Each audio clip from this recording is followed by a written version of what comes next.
नमस्कार दोस्तों, हमारी आज की इस कहानी का नाम है परेशानी। कृतिका, अब उठ भी जा बेटा, कितनी देर तक सोएगी? आज कॉलेज नहीं जाना क्या? पता नहीं कितनी नींद आती है इस लड़की को। सुबह उठाओ तो ना ही उठे। हे भगवान, ससुराल में कैसे गुजारा होगा इस लड़की का। कृतिका के कमरे की खिड़कियां के पर्दे खींचकर बरबादी जा रही थी कावेरी जी। अभी न मम्मी, कल बताया तो था कॉलेज थोड़ा लेट जाना है, पर आपको तो मेरी नींद से ना जाने क्या दुश्मनी है। आपको बस चलो तो संडे को भी मुझे सुबह सुबह उठाकर बैठा दे। कृतिका खींचते हुए बोली, अरे बेटा, लड़कियां का ज्यादा देर तक सोना अच्छा नहीं होता।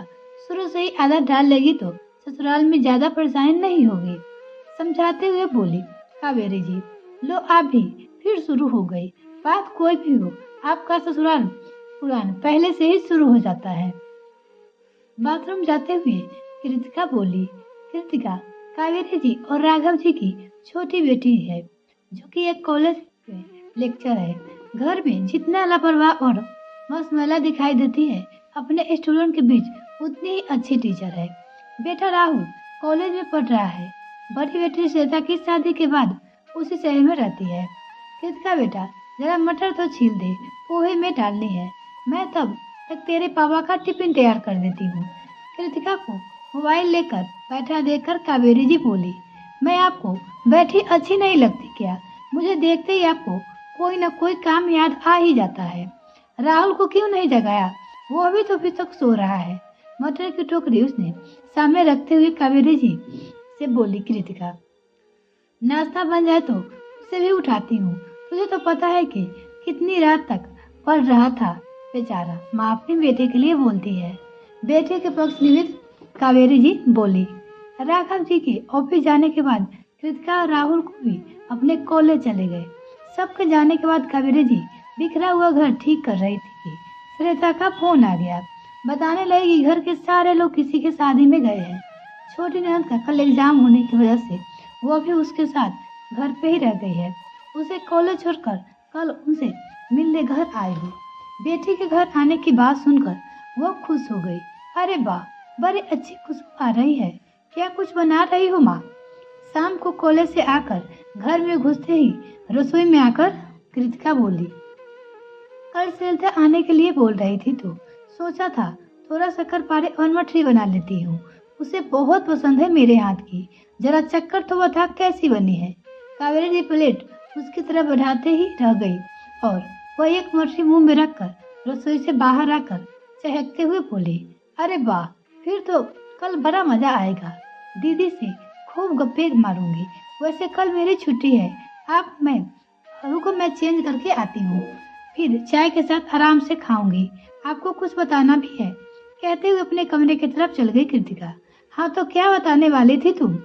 चाय पीते हुए पूछ बैठी कावेरी जी। अरे वो मुझे अपने आपको बताना यह था कि अगले हफ्ते मेरे कॉलेज का ट्रिप 3-4 दिन के लिए मंसूरी जा रहा है। मुझे भी जाना है, पहले से बता दे रही हूँ, नहीं तो आप हमेशा की तरह मना करने लगो। क्या घर से इतनी दूर अकेले, वो भी 3-4 दिन के लिए? ना ना ना, यह हम नहीं भेज सकते तुम्हें इतनी दूर। आजकल वैसे भी जमाना कितना खराब चल रहा है। यहाँ घूमना फिरना शादी के बाद अपने घर जाकर करना। कावेरी जी ने साफ मना कर दिया। माँ, कौन से जमाने में कह रही हो आप? आजकल लड़कियां अकेले विदेश तक चली जाती है, और फिर भी मैं कोई अकेली नहीं जा रही हूँ। सारी टीचर साथ में होगी। राहुल जब फुटबॉल मैच खेलकर बाहर जाता है तब तो आपको बड़ी खुशी से बताती होगी। खैर, आपसे तो बात करनी ही बेकार है। मैं पापा से बात कर लूंगी। गुस्से से पैर करते हुए अंदर चली गई कृतिका। अगले दिन श्वेता ने घर आने पर कृतिका का मूड खरा हुआ था। श्वेता को समझाते देर नहीं लगा। जरूर कोई बात है। वो कावेरी जी से पूछ बैठी, माँ, कृतिका को क्या हुआ है? बड़ी चुपचाप सी है, ज्यादा बात भी नहीं कर रही है। वैसे तो इसकी बातें ही खत्म होने का नाम ही नहीं लेता। कुछ हुआ है क्या? अरे अब मैं तुझे क्या बताऊँ। आजकल की लड़कियां को अगर जरा सा भी छूट दे दे तो अपनी मनमानी करने लगती है। तू भी तो थी, हम कह देते थे मान लेती थी, लेकिन इसकी तो बात ही निराली है। अगर जिद पूरी ना हो तो मुंह फुला लेती है। कह रही थी कि कॉलेज की ट्रिप पर मसूरी जाना है। मैंने कह दिया कि यह घूमना फिरना शादी के बाद। अपने घर जाकर करना। बस तब से मुंह फुलाकर बैठी है। क्या माँ आप भी कृतिका कोई छोटी बच्ची नहीं, एक कॉलेज में लेक्चर है, कितने सारे बच्चे को संभालती है। क्या अपना ख्याल नहीं रख सकती? और फिर वो आपसे जिद नहीं करेगी तो किससे करेगी? शादी के बाद क्या पता उसे कैसा ससुराल मिले। शादी से पहले मैंने भी कभी जब आपकी सहेलियां तरह फैशनेबल कपड़े पहनने चाहे या फिर बाल कलर करवाने चाहे, आपने हमेशा मुझे यह कहकर समझा दिया कि शादी के बाद अपने घर जाकर खूब फैशन करना। आपको याद है एक बार मेरी सहेली टीना की बहन की शादी थी, सभी रात में वही रुके थे और आपने मुझे उस शादी में जाने ही नहीं दिया था। हर जगह आप राहुल को मेरा बॉडीगार्ड बनाकर भेज देती थी।